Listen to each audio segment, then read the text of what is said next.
Quraysh, if it thinks of doing that, will lose all respect, and all of Arabia will revolt against it, so it can't do it. So the Prophet ﷺ, his idea, he's like, okay, so we go do an umrah, we make it to Mecca. One of three things are going to happen. Either they let me in to do umrah, and all of Arabia sees that us and Quraysh are buddies now, we're doing umrah, no one's fighting anymore, and that way I get what I want. Arabia won't be scared anymore, they'll listen to me. So if they let me do umrah, I win, right? If Quraysh says, no umrah for you, go back. It'll be a scandal. I will spread the word amongst all of Arabia, and everyone will know that Quraysh sent people who were claiming to do umrah back. And all of Arabia will sympathize with me, and they'll listen to me. So I win if they send me back. Or they say, let's sit down and make a treaty. Don't come into Mecca because they don't want me in Mecca, and they'll sign a treaty with me. And if they sign a treaty with me, that means we're not fighting anymore. That means the other tribes will listen to me. So I win too.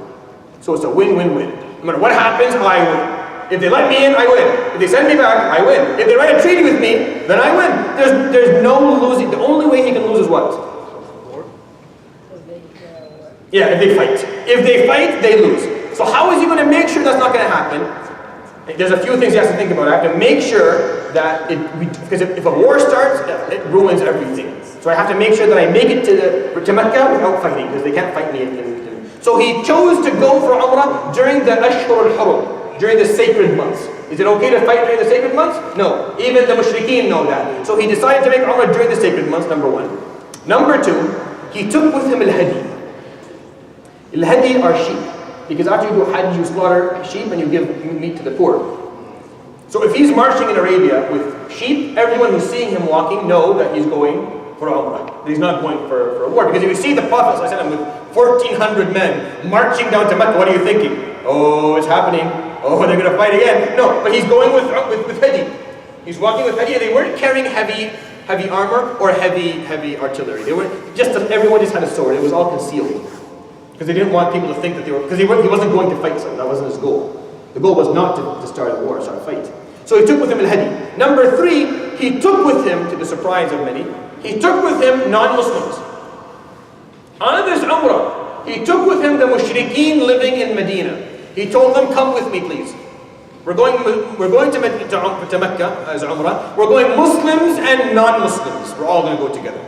So it's not just a Muslim trip. The non-Muslims, who are the mushrikeen living in Medina, were asked specifically to come with them. Why? So that Quraysh had no excuse. Look, we have the sheep. We're not just the Muslims coming. We're non-Muslims who never fought you before as well. It's the sacred months. We're not here for a fight. Does Quraysh care? No. Quraysh didn't care, no. The moment the Prophet ﷺ stepped out of Medina towards Mecca, they sent an army immediately. It was immediately. Khalid bin Walid was on the head of an army. Yes. Were they wearing the ihram clothes while they were going on the way? Yeah, so most of them were wearing ihram, but usually you do ihram at a certain point outside of Mecca. So you can't leave Medina in ihram. Technically, you have to do it where Dhul Hulayfa or wherever the miqat is. But yes, they were ready for it. They had the actual clothing of ihram with them. But you couldn't leave Medina like that.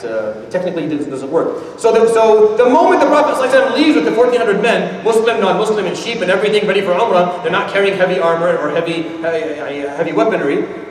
Khalid is already out with 2,000 men charging up into the north. Because what Quraysh said is no way is Muhammad and these people entering Mecca and doing Umrah. No way.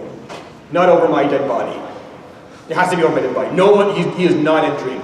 So Khalid, go and fight them somewhere outside of Mecca. So what it'll seem like is just another war.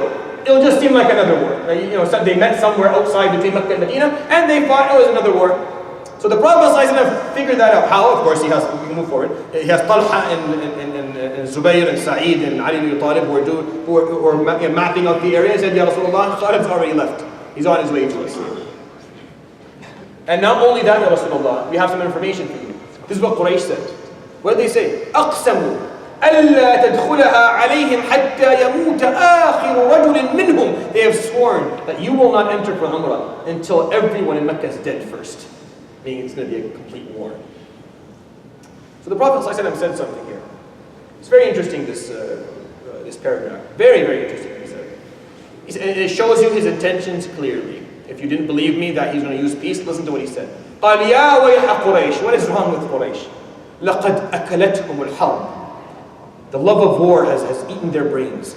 It has ruined their thought. They're becoming people who just want war and more war. And what's wrong with them? Just running after war. لقد أكلتهم الحرب.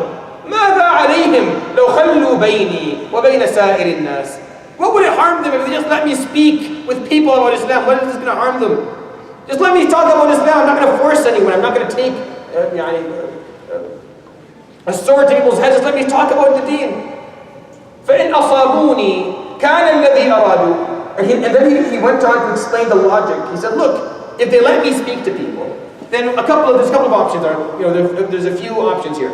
If people hate me and kill me, that's what they wanted. They want to kill me anyway. So other people did it for them. So they got what they wanted. Let me speak to people. And if they kill me, then they already got what they wanted. فإن أصابوني كان الذي أرادوا وإن أظهرني الله عليهم دخلوا في الإسلام وهم وافرون.